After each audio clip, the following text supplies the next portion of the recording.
The clock on the microwave blinked 11:58, and the single dad sat alone on the kitchen floor because every chair in the house reminded him of someone missing, and in 2 minutes a new year would begin and he had nothing to greet it with except a cold cup of coffee and a silence so heavy it felt like another person sitting beside him. He did not know that before that silence broke, before the clock struck 12, someone was already standing outside his door deciding whether or not to knock, and that single decision would change the rest of his life. 3 years earlier, the single dad had a wife who filled every room with noise, laughter, half-finished songs, the smell of burnt toast because she always got distracted mid-breakfast telling a story. Cancer took her in 14 months, fast enough that some days he still expected her to walk through the door asking why he let the mail pile up. He raised their daughter alone after that. She was 7 when her mother died. She was 10 now, and she still asked sometimes, very quietly, if he thought her mom would be proud of her spelling test. He always said yes. He always meant it. But some nights, after she went to sleep, he sat exactly where he was sitting now, on the floor, because standing up and pretending felt like more than he could carry. Work had become the only thing keeping the lights on, literally. He was a warehouse supervisor at a shipping company, the kind of job where nobody remembers your name but everyone remembers your mistakes. 6 months ago he made one. A shipment error, not entirely his fault, but his signature was on the paperwork. He was demoted. His pay was cut. He didn't tell his daughter. He told her they were doing a special budget year like it was a game. She believed him because 10-year-olds believe their fathers can fix anything. By 10:30, exhausted from pretending to be excited for his sake, he carried her to bed, kissed her forehead, and came back down to the kitchen where he now sat on the floor, back against the cabinet, staring at nothing. 11:59. He thought about the letter in his coat pocket, the one he hadn't opened, the one from his company, the one that had come 3 days ago and that he was almost certain contained the word termination. He hadn't had the courage to read it. Not yet. Not on top of everything else. He closed his eyes and whispered, mostly to the ceiling, mostly to whoever was listening, "I don't know how much more I can hold up here." That's when he heard it. 3 knocks. Slow, deliberate, at his front door. At midnight, on New Year's Eve. His first thought was that it was his sister, worried, coming to check on him. He wiped his face with his sleeve before answering, because even alone he didn't like being caught crying. He opened the door and the cold air hit him first, and then he saw who was standing there, and his stomach dropped so fast he had to grip the doorframe. It was his CEO. Not a manager. Not a coworker. The actual CEO of the company, a man named Richard Kessler, whom the single dad had met exactly once, briefly, during a company tour 2 years earlier, a man who ran an operation of over 4,000 employees and who had absolutely no reason to be standing on a warehouse supervisor's front porch at midnight in the freezing cold, wearing a plain wool coat instead of the expensive suits people whispered about. "I know this is strange," Richard said, his breath visible in the night air, "but I needed to talk to you before the year ended. Can I come in for a minute?" The single dad stood frozen, his mind racing through every possible reason, and none of them were good. Was this how they delivered termination now? In person? At midnight? "Is this about the letter?" he asked, voice shaking slightly.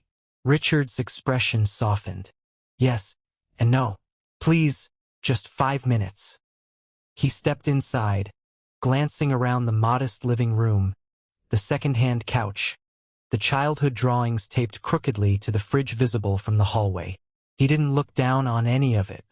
If anything, something in his face looked almost envious, like he was seeing something he missed in his own life. They sat at the kitchen table. Richard didn't rush. He asked how the single dad's daughter was doing. He asked, gently, about his wife, using the word she instead of demanding a name, respecting the space around the grief. And then he said something that made the single dad's throat tighten. "I read every incident report personally when someone's pay gets cut. I read yours 3 weeks ago. I've been meaning to come talk to you since then." "Why didn't you just call?" the single dad asked. Richard looked down at his hands. Because what I have to say isn't something you say over the phone. Not this. He explained that the shipment error 6 months ago wasn't fully investigated. New security footage had surfaced during an unrelated audit, footage that clearly showed the real mistake belonged to 2 other employees. Not him, employees who had let him take the fall because he'd been too exhausted, too overwhelmed to fight it at the time. "I'm not just here to apologize," Richard said, "though I am deeply sorry.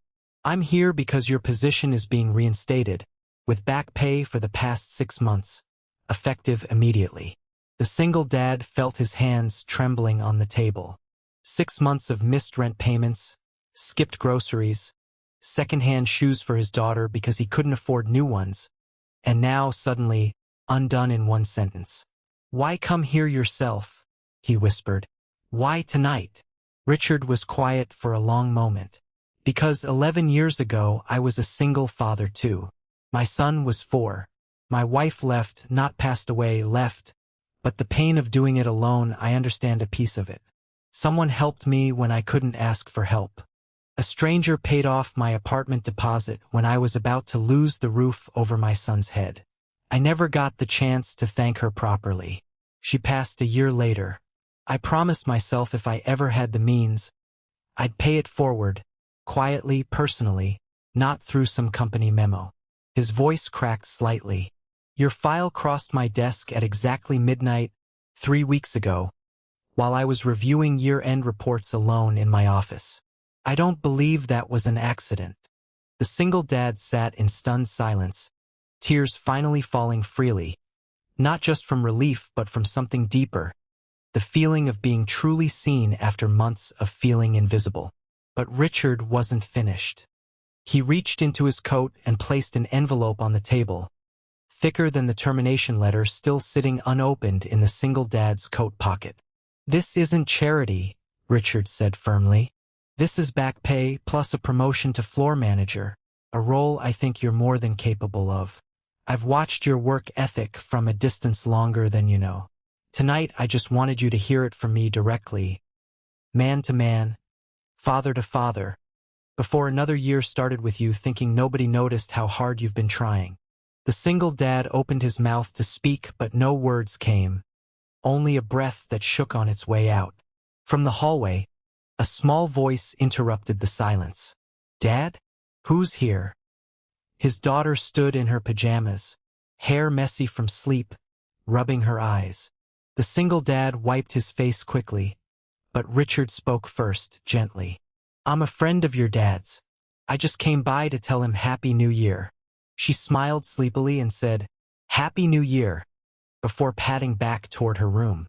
Richard watched her go, something tender passing over his face. "She has his strength," he said quietly. "You can see it already." Before he left, Richard paused at the door and turned back. "The letter in your pocket, the one you're afraid to open. Open it tonight. It's not what you think."